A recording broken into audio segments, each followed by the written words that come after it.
Société, droit et liberté avec Frédéric Bérard à C'est jamais pareil. Il y a une semaine, le nom d'Amira El-Gawabi était à peu près inconnu de la plupart des Québécois et même des Canadiens. Mais hier, le premier ministre du Canada, Justin Trudeau, qui a défendu son choix après plusieurs jours de controverse entourant cette nomination d'Amira El-Gawabi comme représentante spéciale d'Ottawa pour lutter contre l'islamophobie. Un beau sujet ce matin, j'ai hâte d'entendre l'analyse de notre chroniqueur. Il est avocat, docteur en droit et politicologue. Frédéric Bérard, bonjour. Bonjour Frédéric Tremblay. On va revenir à la base tout d'abord. Qu'est-ce que c'est que ce poste de représentante spéciale d'Ottawa pour lutter contre l'islamophobie? De ce qu'on en comprend, c'est un poste de conseiller en quelque sorte, comme ça existe fréquemment un peu partout au Canada, dans diverses provinces aussi, ou même dans certaines municipalités.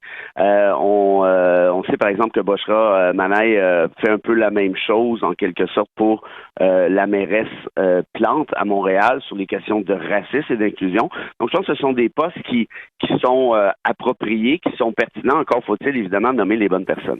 Qu'est-ce qui dérange ou qu'est-ce qui te chicote dans cette nomination? Écoute, c'est justement un poste où on vise à combattre l'islamophobie. Donc, pour combattre l'islamophobie, il faut nécessairement aller vers l'autre. Il faut essayer de construire des ponts, construire des liens. Il faut être rassembleur. Or, si tu nommes quelqu'un qui est parfaitement clivant, avec des déclarations outrancières, obsessives, désolantes, malheureuses, et j'en passe, ben là, tu rates le coche, nécessairement. Et dans le cas de Mme El-Gawabi, ici, malheureusement, ça me semble être le cas. Quelqu'un qui te dit que la majorité des Québécois est islamophobe, ni plus ni moins, ben moi, ça me fait friser, parce que quand tu me dis les Québécois sont comme ci ou les Québécois sont comme ça, moi, tu auras remarqué, tu m'auras jamais entendu dire que les Québécois sont racistes, les Québécois xénophobes. Tu m'entendras jamais dire non plus les Québécois sont beaux, sont bons, sont fins. Pourquoi? Mais ça, c'est une fausse posture. Les Québécois, c'est pas un bloc monolithique. Les Québécois ont il y en a des gentils, il y en a des moins gentils, puis il y en a des pas gentils du tout, puis c'est comme ça pour chaque nation à travers la planète essentiellement.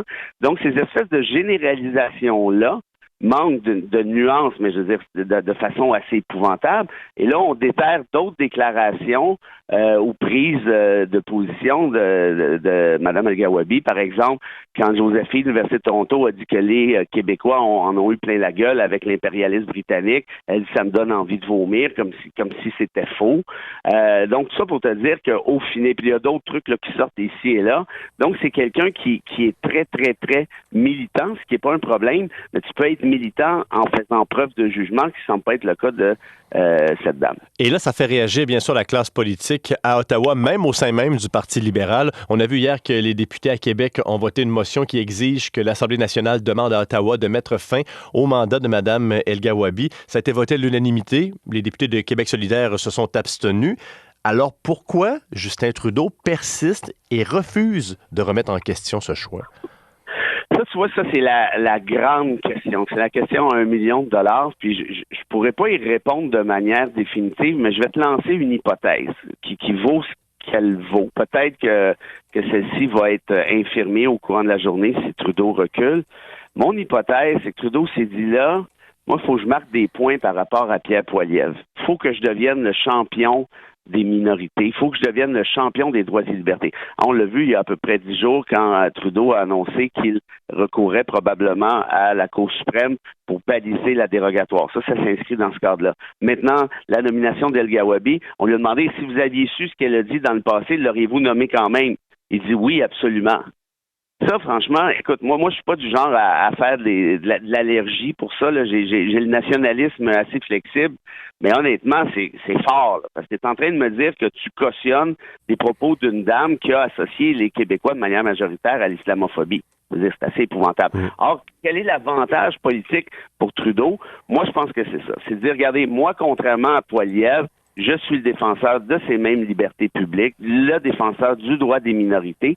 Peut-être qu'il se dit aussi que le Bloc québécois va grimper en intention de vote au Québec, ce qui va nuire par définition aux conservateurs et ce qui aiderait donc en conclusion les libéraux. Mais moi, j'ai plutôt l'impression que c'est dans l'ensemble du pays qui risque de gagner des points en agissant de cette manière-là, ce qui est quand même assez déplorable parce qu'il ne faudrait pas oublier que oui, il y a de l'islamophobie au Québec, là, on va arrêter de niaiser, ça c'est clair, net et précis, mais il y en a ailleurs aussi. L'attentat qui a eu lieu à Edmonton la semaine dernière, si je fais pas erreur, où une dame portant le voile s'est fait tirer à l'extérieur de son véhicule puis tabassée par une espèce de malappris, ou les attentats de London, où une famille de Pakistanais s'est fait foncer dessus en char. À ce que je sache, là, c'est pas à Saint-Jérôme ni à Limoilou, là. Ben justement, Frédéric, parce que là, ça fait réagir énormément au niveau de la classe politique au Québec, même médiatique. Là, en voulez-vous des chroniques? Il y en a partout, là, des chroniqueurs dans différents médias. Comment s'est perçu tout ça, cette controverse dans le reste du Canada, à l'extérieur du Québec?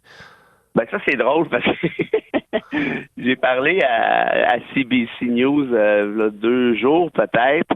Je comprenais pas trop ce qui se passait. Puis là, je leur ai dit, ben écoutez, là, si on vous disait que vous, les Ontariens, vous êtes majoritairement islamophobes, là, vous réagiriez comment à ça?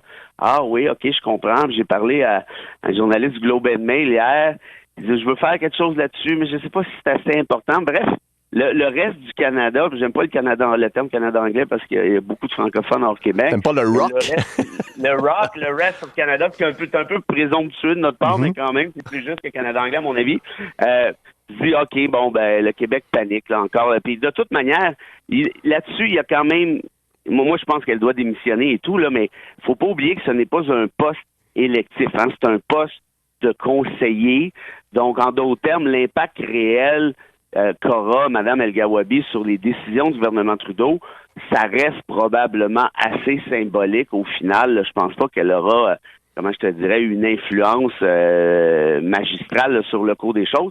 Mais parlons de symbole, justement, ben moi, comme Québécois, je suis pas à l'aise d'avoir quelqu'un qui conseille le premier ministre fédéral et qui pense qu'au final, je suis pratiquement un raciste, moi aussi. Ben justement, comment ça va finir? Est-ce qu'elle va démissionner? Est-ce qu'elle va se faire démissionner? Est-ce que Justin Trudeau va reculer? Qu'est-ce qui va se passer, là? Moi, je suis certain qu'elle ne démissionnera pas d'elle-même. Maintenant, la question, c'est est-ce que Trudeau la dégomme ou la dégomme pas? Et ça tient à mon hypothèse de tout à l'heure.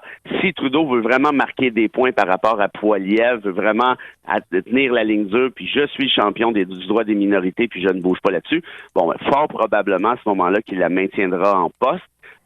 Sinon, ben évidemment, ce sera la conclusion contraire. Mais dans tous les cas, ici, là, moi j'ai comme l'impression que ça va s'essouffler probablement cet après-midi, là, parce que honnêtement, là, je me souviens pas de la dernière fois où un poste de conseiller comme ça a fait une histoire semblable là, dans les médias québécois. Frédéric Bérard, merci beaucoup. On se reparle sans faute la semaine prochaine. Avec plaisir et sans faute aussi. Bye bye.